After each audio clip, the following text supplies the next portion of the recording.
الحمد لله رب العالمين والصلاة والسلام على نبينا محمد صلى الله عليه وسلم وعلى آله وأصحابه أجمعين ومن تبعهم بإحسان إلى يوم الدين وأشهد أن لا إله إلا الله وحده لا شريك له وأشهد أن محمدا عبده ورسوله أعوذ بالله السميع العليم من الشيطان الرجيم من همزه ونفخه ونفثه بسم الله الرحمن الرحيم وَلَقَدْ فَتَنَّا سُلَيْمَانَ وَأَلْقَيْنَا عَلَى كُرْسِيِّهِ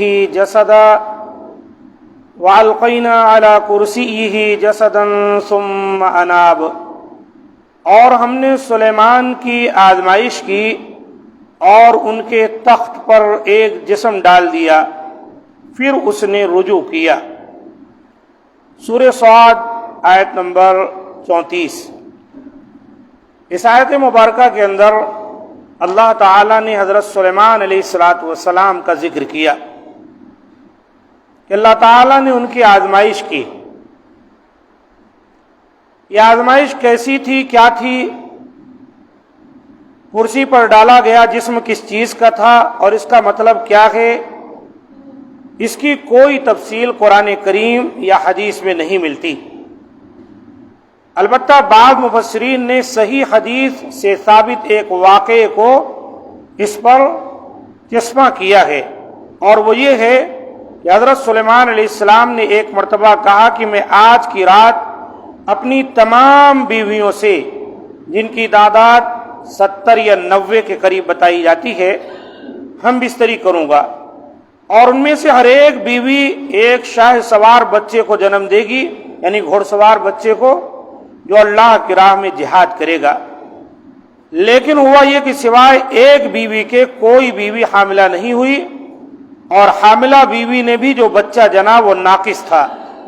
نبی صلی اللہ علیہ وسلم نے فرمایا کہ حضرت سلیمان علیہ السلام جب یہ بات کہہ رہے تھے، اگر انشاءاللہ کہہ لیتے تو سب سے مجاہد بچے پیدا ہوتے، یعنی ان کی اہلیاؤں سے۔ صحیح بخاری کی حدیث 3424 اور صحیح مسلم کی 1654 نمبر کی حدیث ہے۔ تو بہت سے مفسرین کے خیال میں شاید انشاءاللہ نہ کہنا یہی فتنہ ہو جس میں حضرت سلیمان علیہ السلام مبتلا ہوئے، اور کرسی پر ڈالا جانے والا جسم یہی ناقص الخلقت بچہ ہو، واللہ عالم۔ بعض لوگوں نے اپنی فاسد عقل و درایت کی روح سے اس واقعے پر یہ اعتراض کیا ہے کہ ایک رات میں اتنی تعداد میں بیویوں کے ساتھ مباشرت کرنا ممکن ہی نہیں۔ لیکن ہم عرض کریں گے کہ انبیاء علیہ السلام کو اللہ تعالیٰ معجزات عطا فرماتا ہے، انہی معجزات میں سے ایک معجزہ قوت مردانگی بھی ہے، علاوہ ازیں اوقات میں برکت بھی ہے۔ اس اعتبار سے حضرت سلیمان علیہ السلام کے واقعے کو عام انسانی معیار پر ناپنا اور پھر اسے عقل و درایت کے خلاف باور کرانا یکسر غلط ہے۔ چنانچہ حافظ ابن حجر اس نقطے پر روشنی ڈالتے ہوئے لکھتے ہیں، اس واقعے میں انبیاء علیہ السلام کی اس خصوصیت کا بیان بھی ہے جو قوت جمع کی صورت میں ان کو عطا کی جاتی ہے، جو ان کی بنیادی صحت، قوت بارآوری اور کمال مردانگی پر دلالت کرتی ہے، حالانکہ انہیں عبادت اور علوم کے ساتھ بھی خصوصی اشتغال ہوتا ہے۔ ہمارے نبی صلی اللہ علیہ وسلم کو بھی یہ معجزہ اس سے زیادہ بلیغ انداز میں عطا کیا گیا تھا۔ آپ کا اپنے رب کی عبادت میں، علوم ربانی میں اور مخلوق کی فلاح و بہبود میں اشتغال بہت زیادہ تھا۔ علاوہ ازیں آپ نہایت کم خور تھے، یعنی کم کھاتے تھے، جو کثرت جمع والے شخص کے لیے جسمانی کمزوری کا باعث ہے۔ اس کے باوجود آپ بعض دفعہ ایک ہی رات میں غسل واحد کے ساتھ اپنی 11 بیویوں کے ساتھ مباشرت فرما لیا کرتے تھے، اور یہ بھی کہا جاتا ہے کہ جو جتنا زیادہ متقی ہوتا ہے اس کی جنسی قوت بھی اتنی ہی زیادہ ہوتی ہے۔ علامہ ابن حجر نے اپنی کتاب فتح الباری جو بخاری شریف کی شرح ہے، اس کے جلد 6 اور صفحہ 563 میں یہ بات بیان کی ہے، جو دارالسلام سے طبع ہوئی ہے، ریاض سے۔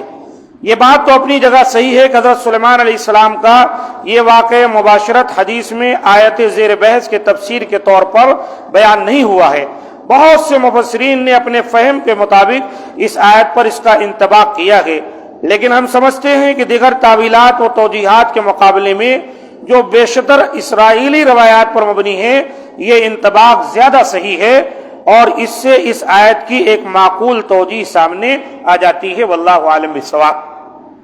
بہرحال جو بات بیان کی گئی، خلاصہ کلام یہ ہے کہ یہ حدیث جو بخاری شریف کی ہے، حضرت سلیمان علیہ السلام کے بیویوں کے سلسلے میں منکرین حدیث نے اس پر بھی اعتراض کیا۔ ایک بات تو یہ ہے کہ آیت کریمہ جو پڑھی گئی، اس آیت کی تفسیر سے بخاری شریف کا یہ واقعہ مکمل طور پر منطبق نہیں ہے، لیکن بنی اسرائیلیات کی باتیں بیان کرنا اس آیت سے اس سے کہیں زیادہ بہتر ہے۔ جو بات حدیث سے ثابت ہے وہ بیان کر دی جائے۔ اس سلسلے میں مودودی نے اپنی تفسیر تفہیم القرآن میں بھی اعتراض کیا۔ وہ کہتے ہیں کہ یہ حدیث صحیح ہے لیکن اس کے باوجود دماغ میں نہیں آتی، یعنی گویا کہ عقل پرستوں میں ان کا بھی شمار ہوتا ہے۔ جو تفہیم القرآن کی تفسیر لکھے ہیں، تفہیم القرآن جو اس کے مفسر ہیں، انہوں نے بھی بہت بڑا اعتراض کیا ہے، کہا ہے کہ یہ چیز انبیاء کے شایان شان نہیں ہے۔ 3 طرح کے اعتراض کیے جاتے ہیں۔ نمبر 1، اس حدیث میں جو تعداد آئی ہے حضرت سلیمان علیہ السلام کے بیویوں کی، وہ کئی حدیثوں میں مختلف ہے، کہیں 60 ہے، کہیں 70 ہے، کہیں 90 ہے، کہیں 100 ہے، کہیں 99 ہے۔ تو یہ کہتے ہیں کہ یہ اضطراب ہے، اس کی وجہ سے یہ بات درست نہیں۔ حالانکہ حدیث کو رد کرنے کے لیے سند میں کوئی اضطراب پایا جائے تو وہ معقول ہے۔ اگر متن میں کوئی ایسی بات ہوتی ہے تو اضطراب نہیں ہوتی۔ اگر کہیں کوئی تعداد 60 ذکر کر دی جائے تو 60 میں 100 کی نفی نہیں کی گئی ہے، 70 میں 90 کی نفی نہیں کی گئی ہے، یا اگر 100 ذکر کر دیا گیا ہے، اس کا معنی یہ نہیں کہ جن حدیثوں میں 60 70 ذکر کیا گیا ہے وہ جھوٹی ہو گئی، ایسا کوئی بھی نہیں کہتا۔ اور دوسری بات یہ ہے، یہ اعتراض کیا جاتا ہے یہ کیسے ہو سکتا ہے کہ ایک نبی کی 100 بیویاں ہوں؟ یہ تو حدیث میں زیادہ سے زیادہ حضرت سلیمان کی بیویوں کی تعداد 100 کا ذکر کیا گیا۔ بنی اسرائیلی روایات میں حضرت سلیمان علیہ السلام کی 1000 سے بھی زیادہ بیویوں کا ذکر کیا گیا ہے۔ وہ ہمارے لیے کوئی دلیل نہیں ہے، یہ ایک اعتراض یہ کیا جاتا ہے۔ یہ بھی کوئی اعتراض نہیں ہے۔ امت محمدیہ کے ساتھ اللہ تعالیٰ نے یہ شرط رکھی ہے کہ 4 سے زائد نہ کریں بیک وقت۔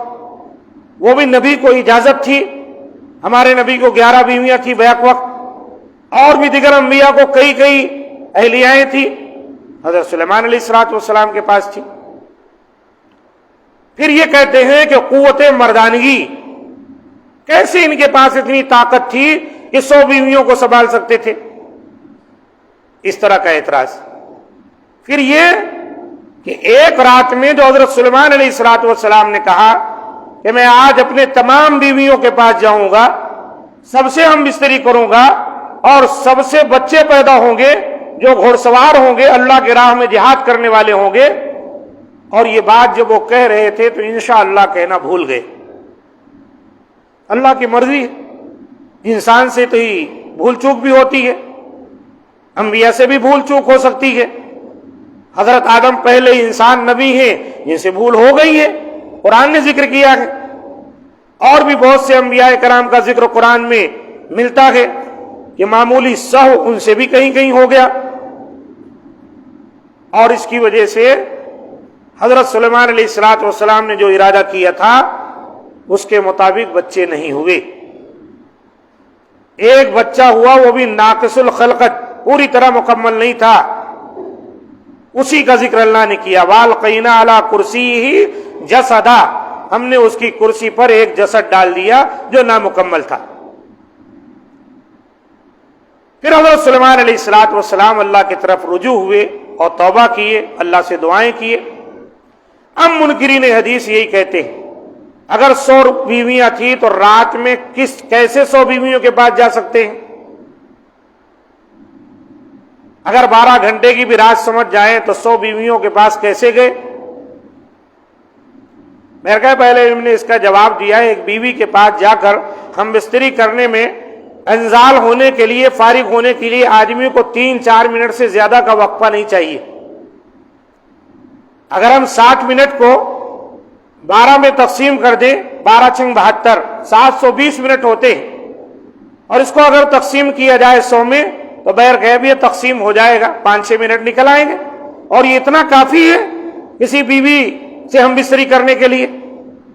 اس کا ایک جواب یہ بھی دیا گیا ہے، لیکن ان عقل پرستوں کے پاس یہ بات، منکرین حدیث کے پاس، کہ ایسا کیسے ہو سکتا ہے، یہ عقل کے کوروں کو یہ بات سمجھ میں نہیں آتی۔ آخر یہ انبیاء ہیں، ان کا معاملہ دیگر انسانوں سے الگ تھلگ ہوتا ہے۔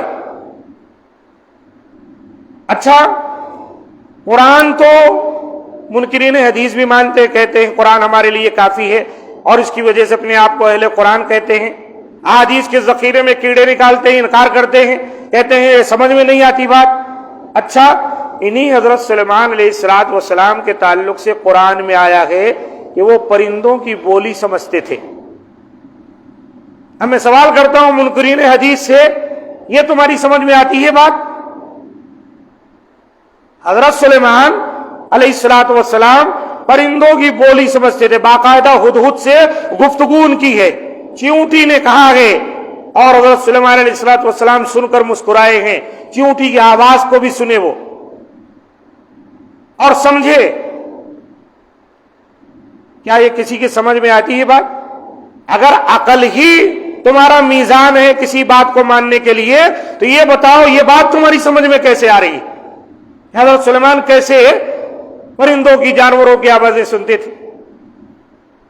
اور انہی سلیمان علیہ السلام کے بارے میں اللہ تعالیٰ نے فرمایا کہ اللہ تعالیٰ نے ہوا کو ان کے لیے مسخر کر دیا تھا، ایسے ان کا تخت جو ہے ہوا کے دوش پر اڑتا تھا، مہینے بھر کی مسافت وہ چند گھڑیوں میں طے کر لیتے تھے۔ ہم کہہ سکتے جیسے آج کل جہاز۔ اب آپ بتائیے، منکرین حدیث سے کوئی پوچھے کہ بھائی قرآن میں اللہ نے اس کا ذکر کیا ہے، تم بھی مانتے ہو، اب تم بتاؤ اپنے عقل پر پرکھ کر کہ یہ کیسے ہوتا تھا؟ آخر ان کے اس تخت شاہی پر تو کوئی انجن بھی نہیں لگا تھا، کوئی پیٹرول ڈیزل کی مشین بھی نہیں تھی، نہ اس کا کوئی رن وے تھا، نہ کہیں سے وہ اڑتا تھا، نہ کہیں اترتا تھا۔ اللہ کا حکم ہوتا، بسم اللہ کہتے، ہمیں اس کو لے جاتی، جہاں چاہتے پہنچا دیتی، اور پھر وہاں سے لوٹ آتے۔ 1 مہینے کا سفر جو ہوتا وہ صبح جاتے تو دوپہر تک جا کے لوٹ آتے تھے۔ عقل میں بات آئے گی تمہارے؟ اگر عقل ہی کو آپ نے میزان بنایا ہے تو بتائیے تمہاری عقل میں یہ بات کیسے آ رہی ہے؟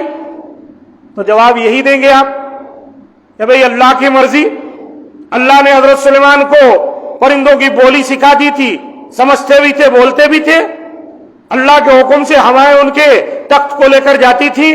تو عقل کے کورو، جب یہاں اللہ کو مانتے ہو تو انبیاء علیہ السلام اگر ان کو 100 بیویاں تھیں اور اپنے تمام بیویوں سے وہ ایک رات میں ہم بستری کر لیتے تھے تو یہ بھی ایک معجزہ ہے، یہ بھی اللہ نے ان کو عطا کیا تھا، اس سے تم کو انکار کیوں ہے؟ ان کی مردانگی پر تمہیں اعتراض کیوں ہے؟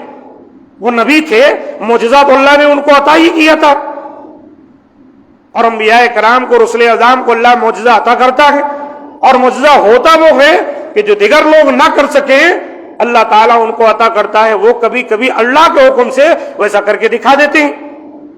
تو خود جو ہے ان منکرین حدیث کے جو لوگ ہیں ان کا جواب قرآن میں خود موجود ہے۔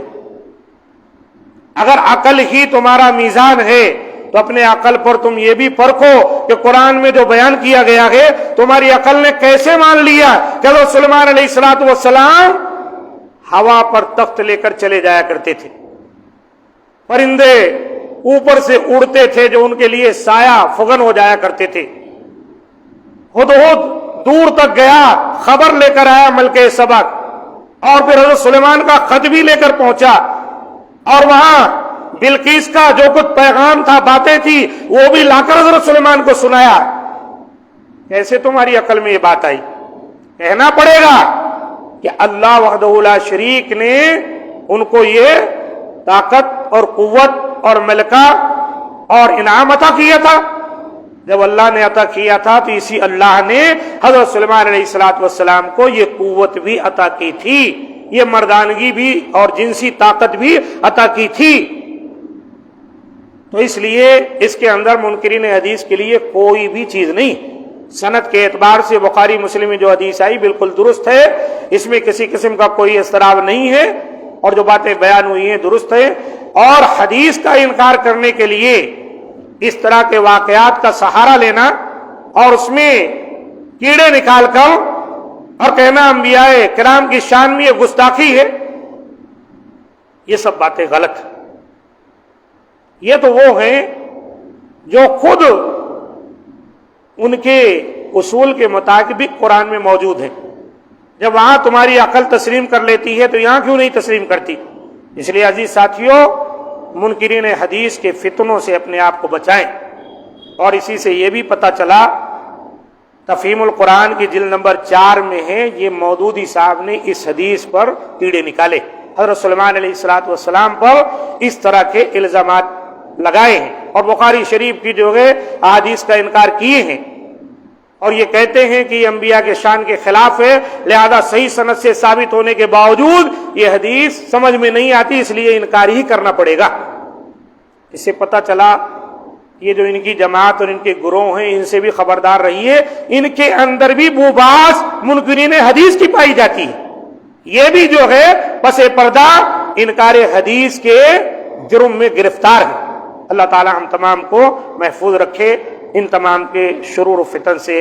هذا ما عندي، سبحان ربك رب العزة عما يصفون، وسلام على المرسلين، والحمد لله رب العالمين۔